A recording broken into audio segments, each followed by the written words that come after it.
Shalom, saudara dikasih Tuhan, selamat pagi. Kita bersyukur atas kebaikan Tuhan dalam hidup kita. Setiap hembusan nafas kita, itu adalah bukti kebaikan Tuhan. Jadi, selama kita masih bernafas, kita selalu sedang menikmati kebaikan Tuhan. Sebelum kita mendengar renungan pagi hari ini, kita mau menyiapkan hati kita terlebih dahulu dengan berdoa. Selamat pagi Bapa di surga. Kami datang kembali lagi masuk hadirat-Mu mengucap syukur buat hari yang baru, buat kesehatan yang Tuhan masih berikan dalam kehidupan kami. Pagi hari ini kami mau mendengar firman-Mu Tuhan.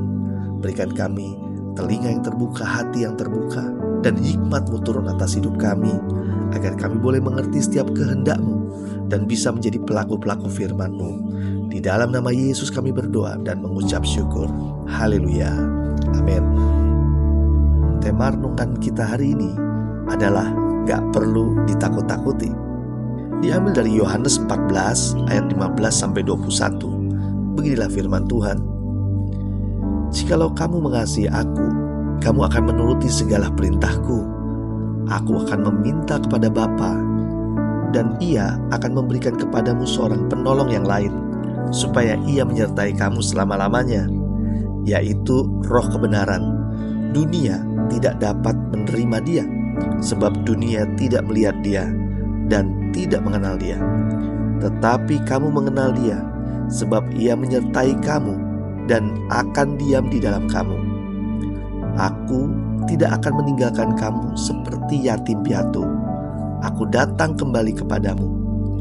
Tinggal sesaat lagi, dan dunia ini tidak akan melihat aku lagi. Tetapi kamu melihat aku, sebab aku hidup dan kamu pun akan hidup. Pada waktu itulah kamu akan tahu bahwa aku di dalam Bapa-Ku, dan kamu di dalam aku, dan aku di dalam kamu. Barang siapa memegang perintahku dan melakukannya, dialah yang mengasihi aku.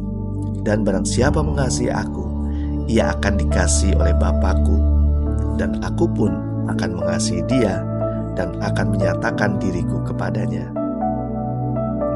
Saudara yang dikasihi Tuhan, pernahkah kita melihat ada patung polisi ditempatkan di pinggir jalan, seakan-akan sedang memperhatikan lalu lintas yang ada?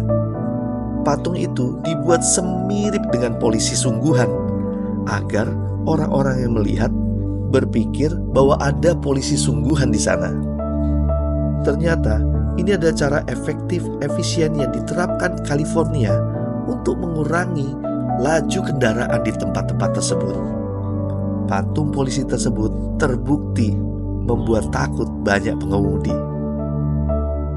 Saudara yang dikasihi Tuhan, sebagai orang-orang yang percaya kepada Kristus, seharusnya gak perlu ditakut-takuti supaya melakukan kebenaran. Kenyataannya, makna terpenting dalam ketaatan menjadi hilang jika kita taat hanya karena wajib melakukannya, atau karena menganggap sebagai tugas. Selayaknya kita memilih melakukan hal yang berkenan kepada Tuhan itu karena mengasihi Dia, bukan karena takut dimarahi, apalagi takut dihukum. Selayaknya kita memilih melakukan sesuatu yang berkenan kepada Tuhan karena kerelaan kita mengasihi Dia, bukan karena paksaan. Hasrat kita untuk menyenangkan Allah merupakan motivasi terbesar kita untuk mentaati Allah.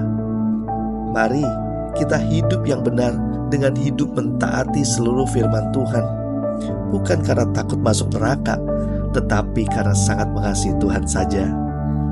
Kita bukan anak kecil yang harus melakukan kebenaran dengan cara ditakut-takuti, bukan? Mari kita berdoa. Terima kasih Tuhan untuk firman-Mu pagi hari ini. Kami mau memegang perintah-Mu dan melakukannya, karena kami mengasihi Tuhan dengan kerelaan hati kami dan tanpa paksaan. Tuhan, kirimkan roh kebenaran, Roh Kudus-Mu itu menyertai kami, hingga kami punya motivasi benar untuk mengasihi Engkau dengan menuruti seluruh firman-Mu, sehingga hidup kami berkenan di hadapan-Mu Tuhan. Pagi hari ini tak lupa kami memohon berkat Tuhan, penyertaan Tuhan, perlindungan Tuhan ada pada diri kami semua. Pekerjaan kami diberkati, keluarga kami diberkati, studi kami diberkati. Apapun yang kami kerjakan hari ini dibuat berhasil dan kembali lagi bisa memuliakan nama Tuhan. Terima kasih Tuhan. Hanya di dalam nama Yesus kami mengucap syukur. Haleluya. Amin. Selamat beraktivitas. Tuhan Yesus memberkati.